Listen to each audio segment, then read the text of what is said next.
Ailsling Keane, secret agent, witch and adventurer, refrained from complaining about the branch that had struck her face.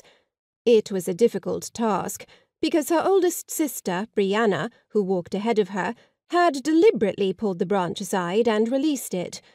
Behind her, Kate laughed. The middle of the three Keane scions was doubtless waiting for Ailsling to say something.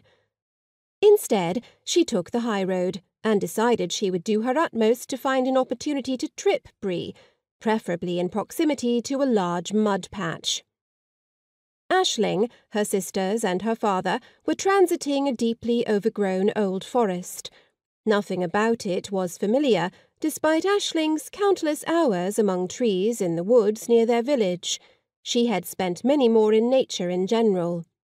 Even the insects here sounded threatening, as if they might congeal into a huge monster and attack as soon as their plotting was complete. Ailsling didn't think it was only because they were on the magical planet of Oroseren. She'd been in plenty of forests here, and never had this experience. Something was off. Not quite obviously threatening, but out of the ordinary.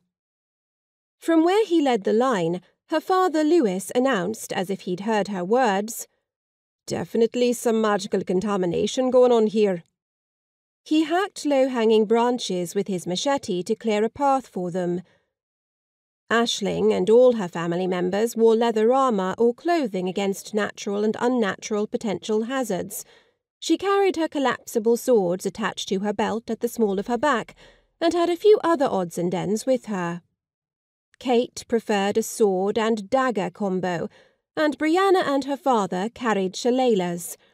Brianna's was coated with a magically conductive metal at the top that allowed her to strengthen the weapon with her magic and channel spells through it.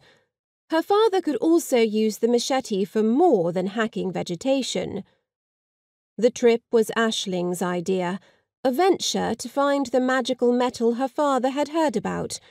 Once Ailsling had gotten it into her head that the stuff existed, she made the mistake of mentioning it to the dwarven craftsman Grash in the town of Westport, near their coven's village.